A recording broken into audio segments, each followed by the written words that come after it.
Move ahead. Thank you very much.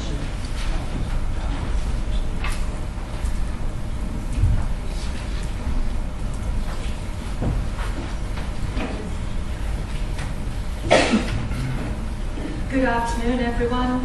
My name is Gillian Cambers, and I'm one of the directors of the non-profit Sandwatch Foundation. And I also have another job. I work for the Caribbean Development Bank in disaster risk management and climate change. And I'm Paul Diamond. I'm the other director of the Sandwatch Foundation. Okay. Sandwatch has been mentioned in about 5 presentations today, and some of you may be wondering what is Sandwatch. Unfortunately, in 10 minutes, all we can do is just give you a few brief highlights. Anyone who wants more information as to how to get involved, how to start a program, Paul and I are here for the next 2 days and nights, and we're happy to talk in more detail. So, just a few highlights. Sandwatch. What you have here on the screen basically is our vision. Sandwatch seeks to change the lifestyle and habits of children, youth and adults on a community-wide basis, to adapt to climate change by building ecosystem resilience, and to develop awareness of the fragile nature of the marine and coastal environment and the need to use it wisely. Our methodology has 4 steps. First of all, very simple, very basic monitoring of the beach and coastal environment. Secondly, analysing the results. Thirdly, sharing the findings with everyone, with schools, with communities, with decision makers. And fourthly, taking action. So just to emphasise again, monitoring the environment. We use very simple methods that everyone from a 7-year-old to a 57-year-old can use. We don't need to be a scientist. We measure beach width, we measure waves, we measure what people are doing on the beach, we measure the plants and animals, and this goes on. But very, very simple. You do not need to be a scientist. Then analysing the results. What does the monitoring show? Simple graphs, simple pie charts, hand-drawn things. What do these mean? What does the information tell us? And then whatever the results of the monitoring tell us, we share that with the community. It may be just the community of the school. It may be the wider community. It may be your small group, the coastal village. It may be wider than that. And the 4th step, and perhaps the most important one in terms of positive action, is indeed that. Taking action, using the results to undertake a small project to make your beach or your coastal environment better, to address a particular issue, and or to take action to adapt to climate change.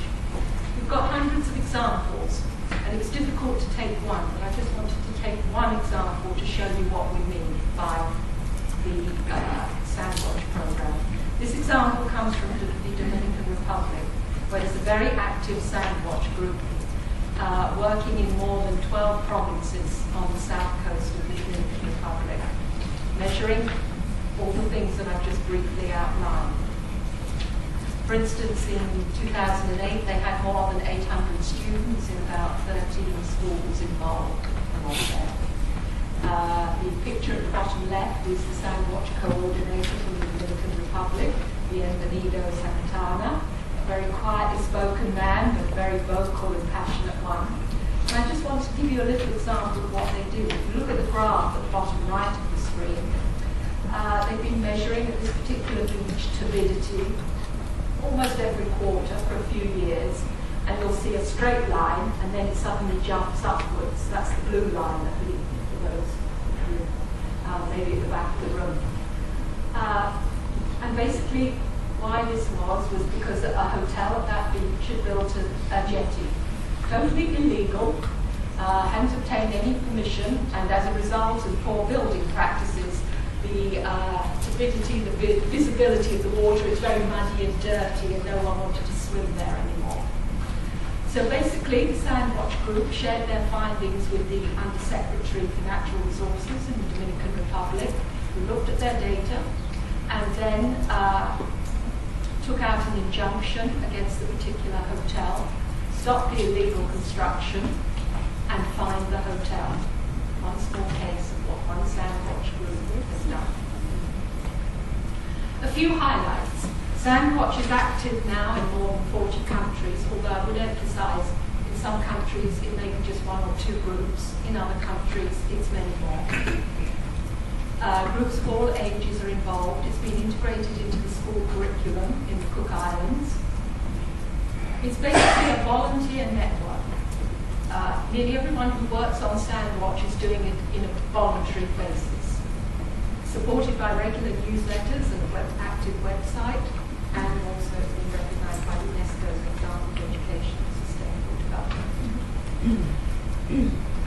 Because of its very nature, Sandwatch has been working on climate change for years, except probably we haven't highlighted it, because basically a healthy beach is one of the ways of increasing ecosystem resilience to climate change.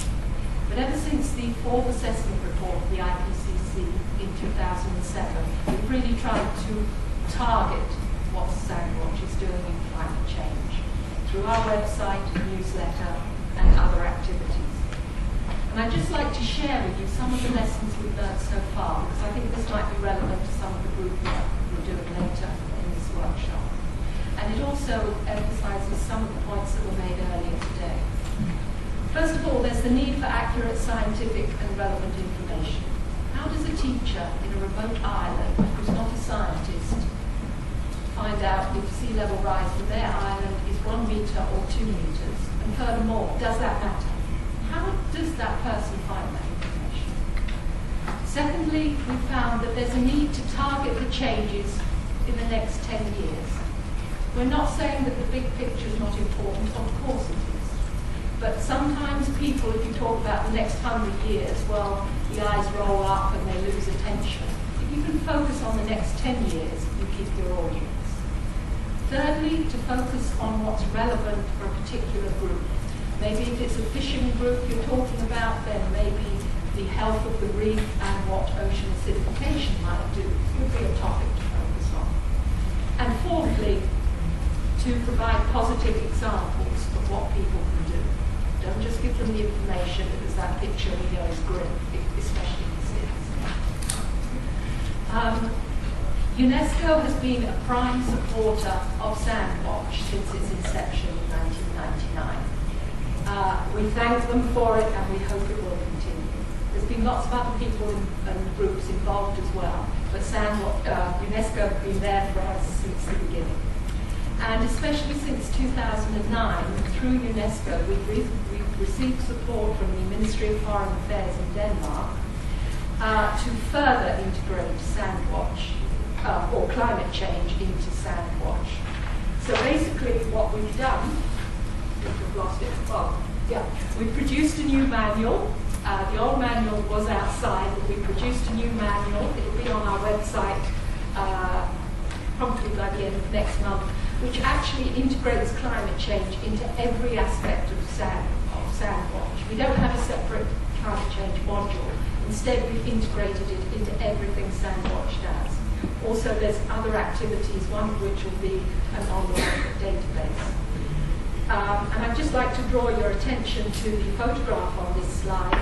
We had a workshop with a group of teachers in the Bahamas a month ago, and basically, to try and make it relevant to them, we just got them to measure where the average high water mark would be now, in 10 years, in 20 years, and in 30 years.